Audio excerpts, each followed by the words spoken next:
Besok nih Biba nih saya mau buka cam. Saya mau buka nih cam. Saya mau set cam dulu. Saya mau tengok cam dulu, fit ke tidak. Oke.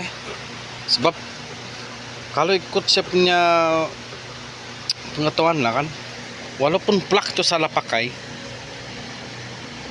kan? Kenapa dia putih? Kenapa dia putih? So saya pergi round-round dengan kawan. Ini kita kan pernah overheat. Kemungkinan bab dia ni fit. Itulah dia susah start. Okay.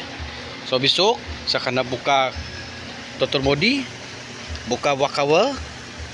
Lepas tu kita pusing puli.